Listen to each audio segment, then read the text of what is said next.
Mushroom एक ऐसी ग़िज़ा है जो कोलेस्ट्रॉल फ्री है और प्रोटीन से भरपूर है।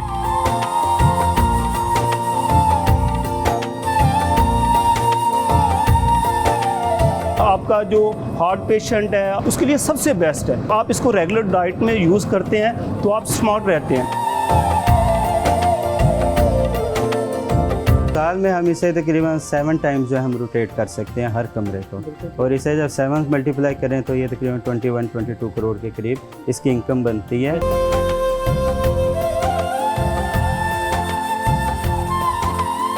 ले जी डॉक्टर ज़ुबैर हमें ले हैं इंडोर्स फील्ड्स के अंदर।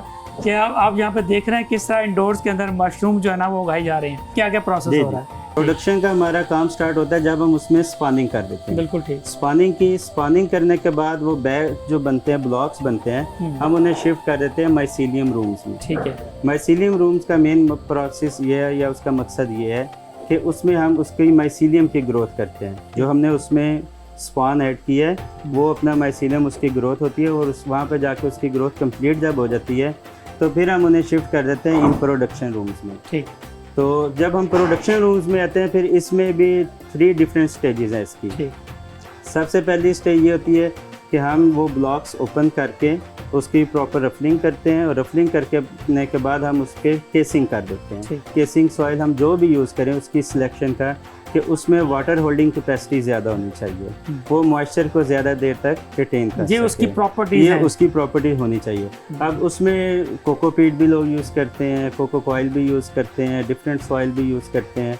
इवन के जो हमारी ये जो मशरूम ग्रो होने के बाद जो हमारी स्पेंट कंपोस्ट है उसे भी हम कुछ सालों के बाद एज अ केसिंग यूज़ कर सकते हैं। बिल्कुल। तो वो जब हम केसिंग करते हैं फिर हम इसे माइसीलियम को अलाउ करते हैं कि वो जो है केसिंग के अंदर अपनी ग्रोथ करे। ठीक है। जैसे फिर हम उसकी वो माइसीलियम में ग्रोथ मुकम्मल होती है फिर हम उसकी जो है वो दोबारा रफलिंग करते हैं, और फिर इन्वायरमेंटल जो है कंट्रोल यूनिट जो है हमारे उसके ज़रिए फिर हम इसका टेम्परेचर और इन्वायरमेंट चेंज करते हैं, और उसके फिर आस्ता आस्ता जो है ये इस स्टेज पे आता है कि हम हार्वेस्टिंग करते हैं। जब हम रूम में शिफ्ट करते हैं तो फिर इसमें टेम्परेचर वेरिएशन आती है, वो अकॉर्डिंग टू सिचुएशन हमने उसे कम या ज़्यादा करना होता है। हम 25 से शुरू होते हैं और तकरीबन हम जो है 16-17 तक डाउन लेके आते हैं। और मॉइस्चर भी इसी तरह इसमें डिफरेंट होता है, यानी कि हम आप कह लें कि 96% से शुरू करते हैं और 70% मिनिमम मॉइस्चर लाजमी हर वक्त मौजूद होता है। और ऑक्सीडेशन का कितना अमल है इसमें?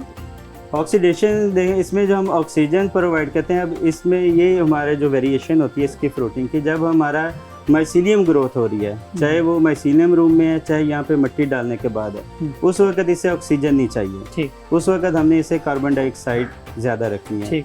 जैसे ही हम इसको फिर हम फ्रूटिंग की तरफ लेके जाना होता है फिर हम इसकी जो है वो ऑक्सीजन स्टार्ट करते हैं, और आहिस्ता आहिस्ता इसकी ऑक्सीजन जो है वो बढ़ती है और टेम्परेचर डाउन होना शुरू हो जाता है। टोटल कितने महीने का या कितने डेज का ये प्रोसेस है, और एक जो फील्ड है जो कितनी दफ़ा आपको फ्लैश देता है? जी देखें, उसमें हर डिपार्टमेंट जो है वो उसका एक अपना टाइम फ्रेम है। जैसे फॉर एग्जांपल हम स्पान की बात करें तो स्पान का जो टोटल प्रोसेस है वो तकरीबन आप कह दें कि 50 to 60 डेज़ का है, उसमें हमारा स्पान रेडी होता है। फिर हम अगर कंपोस्ट पे आते हैं तो कंपोस्ट का जो टोटल प्रोसेस है वो तकरीबन 25 से 30 डेज़, 1 माह लग जाता है। उसके बाद फिर हम आ जाते हैं प्रोडक्शन में। प्रोडक्शन में जो फ्रूटिंग हार्वेस्टिंग से पहले वो तकरीबन उसमें हमारे लग जाते हैं 35 डेज़। उसके बाद फिर हमारी जो है ये प्रोडक्शन स्टार्ट होती है, और फर्स्ट फ्लश से जो थर्ड फ्लश है, हम इसके 3 फ्लशेस लेते हैं। तो ये 3 फ्लशेस जो हैं ये हमारे तकरीबन 22 से 25 डेज़ में कंप्लीट हो जाते हैं। और जैसे ये फिर हमारे ये फ्लशेस कंप्लीट होते हैं फिर हम रूम खाली करके इसमें बाकायदा फ्यूमिगेशन करके इसे स्टरलाइज करते हैं और नया बैच शिफ्ट करते हैं। ऐसा इकोनॉमिक्स की थोड़ी सी बात करते हैं। मैं समझता हूँ ये बहुत इंपॉर्टेंट चीज़ है कि ये आपका एक रूम जो है इसमें कितने आपने ये वर्टिकल फील्ड बनाए हुए हैं, कितने टन इसकी प्रोडक्शन है, और उस हिसाब से फिर आप इस थोड़ी इकोनॉमिक्स की बात देखें। इसमें जो हमारा ये रूम्स अगर आप देखें तो ये हमारी इसमें 12 शेल्फ्स हैं। ठीक है।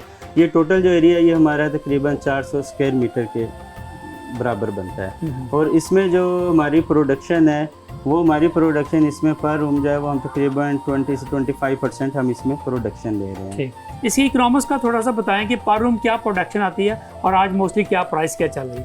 देखिए इसकी जो प्रोडक्शन के हवाले से बात करें तो हमारा जो पर रूम है वो तकरीबन 6 से 7 टन जो हमारी प्रोडक्शन आ रही है पर रूम में। ठीक है।